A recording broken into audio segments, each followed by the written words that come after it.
राम राम जी, कैसे हो आप सब। हम सब तो बिल्कुल ठीक हैं और उम्मीद करती हूँ कि आप सब भी बिल्कुल अच्छे होंगे, बहुत खुश होंगे, मस्त होंगे और तंदुरुस्त होंगे। आप सभी का आपके अपने चैनल एसके ब्लॉग्स में बहुत बहुत स्वागत है। तो फ्रेंड्स, सबसे पहले आप सभी को मेरी और मेरे गोविंद की तरफ से प्यार भरी राधे राधे। और ये अभी दोपहर 12 बजे का टाइम है और आज मैं गेहूं यानी कनक धोऊंगी, क्योंकि कुछ जगह पर गेहूं को कनक बोलते हैं और हमारे यहाँ तो गेहूं ही बोला जाता है।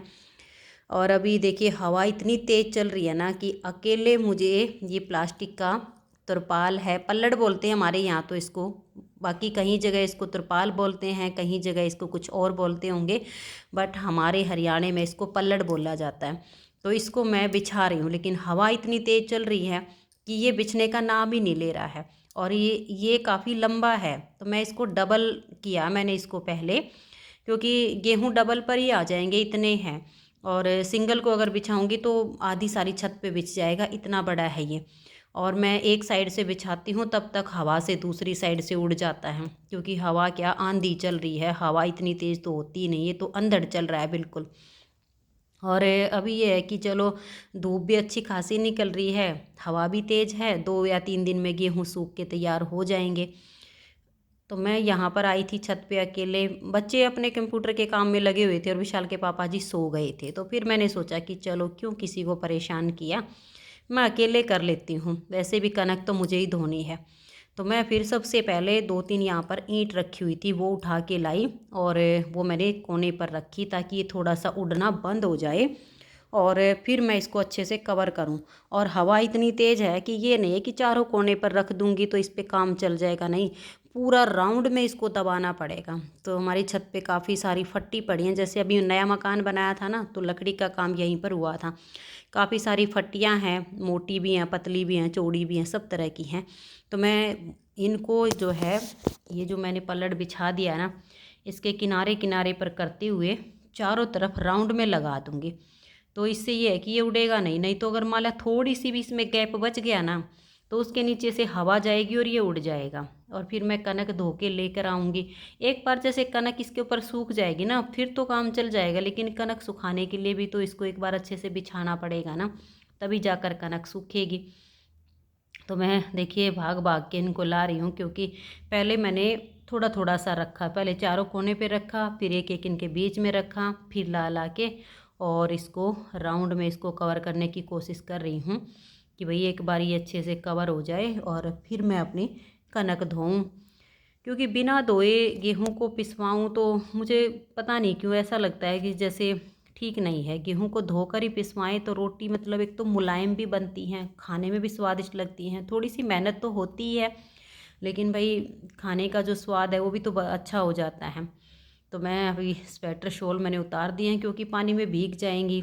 हवा भी काफ़ी तेज़ चल रही है, कपड़े भी संभालने मुश्किल हो रहे हैं, इतनी तेज़ हवा है। और अभी गेहूं को धोऊंगी। ये मेरा जो है लगभग 30-35 किलो गेहूं होंगे, थोड़े बहुत ज़्यादा ही होंगे, इससे तो कम नहीं, क्योंकि एक तो ये मेरा जो प्लास्टिक का टब अभी रखा है ना ये फुल भरा है। और आधे से ऊपर जो बाल्टी है जिसमें मैं धो रही हूँ वो वाली थी गेहूं की। और इसमें जैसे मैंने नीम की पत्तियां वगैरह रखी थी, जब गेहूं मैंने ड्राम में भरे थे, जब यहाँ पर आए थे तो मैंने वीडियो आप सबके साथ शेयर की थी। तो कुछ तो नीम की पत्तियां टूट के इसमें मिक्स हो गई हैं, कुछ गेहूं में जो है, ये आजकल कंबाइन वगैरह से गेहूं कटवाई जाती है तो उसमें जो है काफ़ी सारी धूल मिट्टी होती है।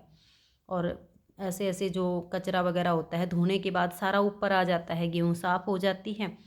और फिर ये नहीं होता है कि धो के मैं इसको डायरेक्ट ऐसे ही पिसवा लेती हूँ, नहीं, जब ये गेहूँ सूख जाती है ना तब इसको अच्छे से छानती हूँ, छाछ से पिछोड़ती हूँ बिल्कुल इसको साफ़ सुथरा करके, और तब मैं अपनी कनक को पिसवाती हूँ।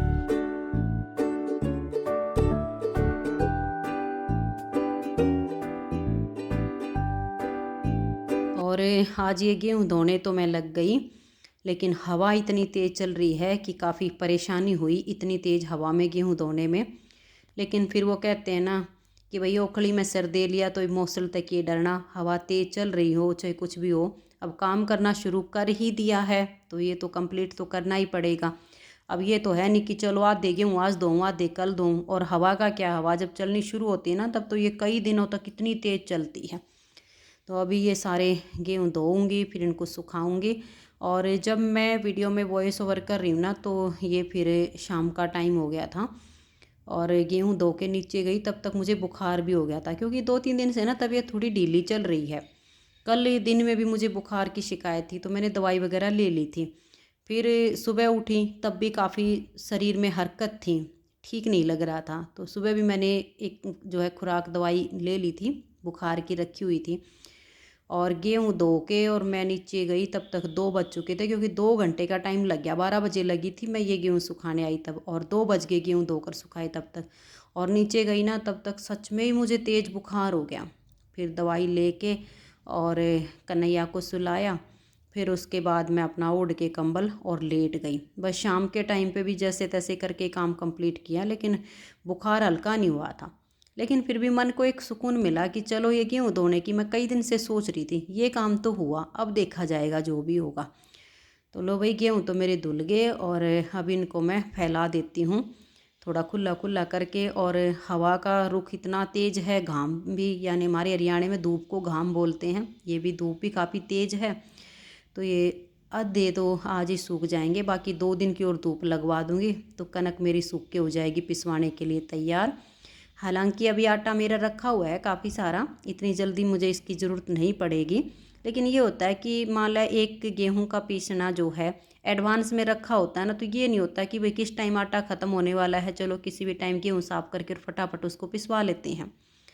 तो फ्रेंड्स, ये बातें हो गई हैं बहुत सारी और आज की इस वीडियो का मैं यहीं पर एंड करती हूँ।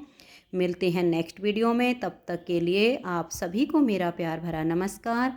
राधा स्वामी, राधे राधे, जय श्री राधे, बाय बाय, खुश रहिए और आप सब अपना अपना ध्यान रखिए।